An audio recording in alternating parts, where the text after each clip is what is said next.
पुण्याच्या बुधवार पेठेत पोलिसांची रेड। आधी या बातम्या पेपरात एखाद्या छोट्या चौकटीत यायच्या, पण यावेळी ही बातमी ब्रेकिंग न्यूज ठरली। कारण होतं एक व्हिडिओ। पुण्याच्या बुधवार पेठेत पोलीस शिरले, त्यांनी आत जाणारे बाहेर येणारे सगळे रस्ते बंद केले।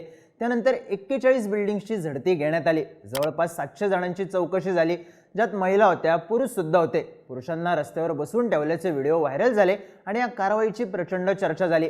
11 फेब्रुवारीच्या मध्यरात्री हे कोम्बिंग ऑपरेशन झालं होतं। तेव्हा पोलिसांना 2 बांगलादेशी महिला सापडल्या। फरासखाना पोलीस स्टेशनमधल्या एका महिला पोलीस हवालदाराकडे मदत मागण्यासाठी आलेल्या बांगलादेशी तरुणीला कुंटणखान्याच्या मालकिणीसोबत डील करून परत पाठवल्याचे आरोप त्या महिला पोलीस हवालदारावर झाले। त्यानंतर 17 फेब्रुवारीच्या रात्री पोलिसांनी इथं पुन्हा रेड टाकली आणि 11 बांगलादेशी महिलांना अटक केली। पण हे सगळं काही घडत असताना आणखी एक गोष्ट झाली। पुणे पोलिसांनी कारवाई करताना इथं आलेल्या गिराईकांना रस्त्यावर बसवून ठेवलं, त्यांचा अपमान केला असं म्हणत मानवाधिकार आयोगाकडे तक्रार करण्यात आली। यावरून एकच चर्चा सुरू झाली, आता यामध्ये पोलिसांवर कारवाई होणार का? गिराईक म्हणून जाणं बेकायदेशीर असतं का? जर पोलिसांची रेड पडली तर पोलीस कुणालाही उचलू शकतात का? सगळ्या प्रश्नांची उत्तरं देणारा हा व्हिडिओ माहितीसाठी आहे, माहिती म्हणून बघा। उपयोगाला आली नाही तरी माहिती कुठं वाया जाती। आता 11 फेब्रुवारीच्या रात्री काय राडा झाला हे तर सांगितलं। एका रांगेत बसलेले, डोकं खाली घालणारे, चेहरा झाकायचा प्रयत्न करणारे पुरुष तुम्ही बघितले असतील। तुमचा मित्र यात होता का यावरून टिंगल पण केली असेल। पण हा सगळा विषय झाल्यानंतर ॲडव्होकेट तुषार झेंडे पाटील यांनी मानवाधिकार आयोगाकडे तक्रार केली। त्यांनी आपल्या तक्रारीत नमूद केलं की पोलिसांनी बुधवार पेठेतल्या कारवाई दरम्यान ग्राहकांना रस्त्यावर सार्वजनिकरित्या बसवून अपमानित केलं आहे। अनेक ग्राहकांना कोणताही गुन्हा नोंद नसताना तासनतास रस्त्यावर बसवण्यात आलं। सार्वजनिक ठिकाणी त्यांची ओळख उघड होईल अशी वागणूक देण्यात आली। हा मानवी हक्कांचा भंग आहे। या कोम्बिंग ऑपरेशनची स्वतंत्र चौकशी करण्यात यावी, संबंधित अधिकाऱ्यांवर शिस्तभंगाची कारवाई करावी आणि अपमानास्पद वागणूक मिळालेल्यांना नुकसान भरपाई देण्यात यावी। आता यावरून बातम्या झाल्या पोलीस अडचणीत येणार अशा, पोलिसांची चौकशी होणार अशा। त्यात पोलिसांनी जे कोम्बिंग ऑपरेशन केलं तेव्हा काही अल्पवयीन मुलींना रस्त्यावर आणलं, ज्या इथं आपल्या आईसोबत राहत होत्या। पण वेश्यावस्तीत होणाऱ्या प्रकाराशी त्यांचा कोणताही संबंध नव्हता। त्यामुळे वेश्यावस्तीमधल्या महिलांच्या हक्कांसाठी काम करणाऱ्या संघटनांनी या मुलींची ओळख उघड केल्याचा ठपका ठेवत पोलिसांवर कारवाई करण्याची मागणी केली आहे। पण सध्या आपला विषय आहे गिराईक म्हणून गेलेल्या लोकांची झडती घेणं, त्यांना रस्त्यावर बसवून ठेवणं। आणि प्रश्न आहे, हे सगळं कायदेशीर होतं की बेकायदेशीर? याचं उत्तर जाणून घेताना सुरुवात करावी लागते पोलिसांनी टाकलेल्या छाप्यापासून। पोलीस देहविक्री होत असलेल्या किंवा तसं काही होत असल्याचा संशय असल्यास त्या जागेवर छापा टाकू शकतात का? तर उत्तर आहे हो। इमॉरल ट्रॅफिक प्रिव्हेन्शन ॲक्ट 1956च्या कलम 15 मध्ये सर्च विदाऊट वॉरंटची तरतूद आहे। या कलमानुसार एखाद्या ठिकाणी देहविक्री होत असल्याची किंवा एखाद्या महिलेला जबरदस्तीने देहविक्री करायला भाग पाडलं जात असल्याची माहिती पोलिसांना मिळाली असेल तर पोलीस कुठल्याही वॉरंटशिवाय छापा टाकू शकतात।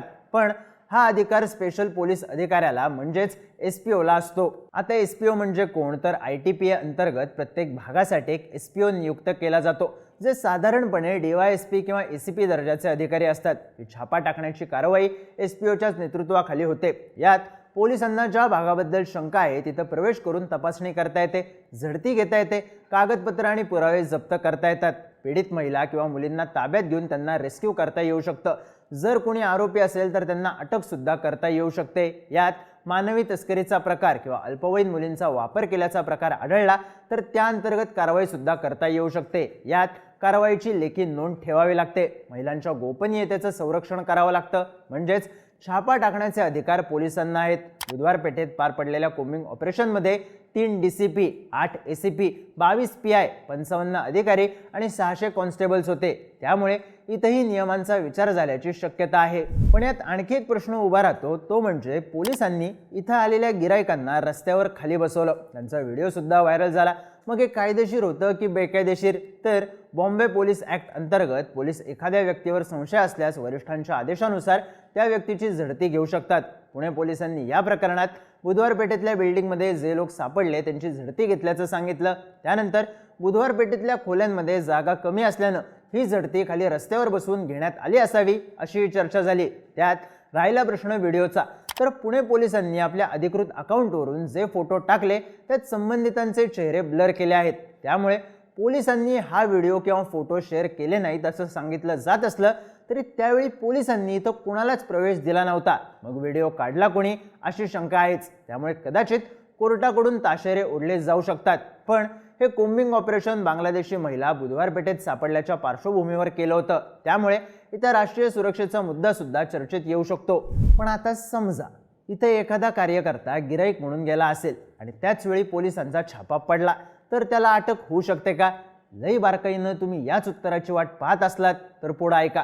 कर्नाटक हायकोर्टच्या एका जजमेंटनुसार वेश्यावस्थेत गिराईक म्हणून जाणारा गुन्हेगार ठरत नाही.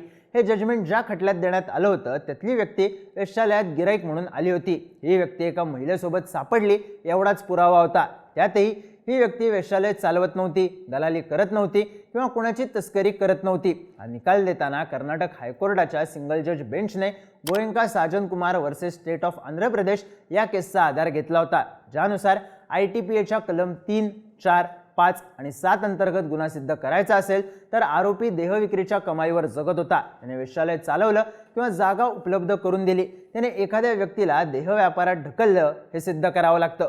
तो फक्त गिराईक म्हणून उपस्थित होता म्हणून त्याच्यावर गुन्हा सिद्ध होत नाही. त्यामुळे विशिष्ट परिस्थितीत फक्त गिराईक म्हणून गेल्यास स्वतंत्र शिक्षा देणारी तरतूद नाही. पण जर गिराईक म्हणून गेलेल्या व्यक्तीने अल्पवयीन मुलीसोबत दुष्कृत्य केलं असेल, तस्करी केली असेल, तिच्या कमाईवर आपला उदरनिर्वाह केला असेल किंवा कोणतीही बेकायदेशीर कृती केली असेल तर त्या अंतर्गत गुन्हा दाखल होऊ शकतो. त्यातही अशा ठिकाणी अल्पवयीन मुलगी आढळली तर अत्याचार झाला आहे असं गृहीत धरलं जातं किंवा मेडिकल रिपोर्टमध्ये सिद्ध झालं नाही तरच अत्याचार झाला नाही असं समजलं जातं. आता समजा छाप्यात गावलेल्या लोकांवर असलेल्या संशयामुळे किंवा त्यांनी केलेल्या गुन्हेगारी कृत्यामुळे पोलिसांनी अटक केली तर अटक का केली याची कारणं देणं बंधनकारक असतं. अटकेची नोंद करून 24 तासांच्या आत मॅजिस्ट्रेट समोर हजर करावं लागतं.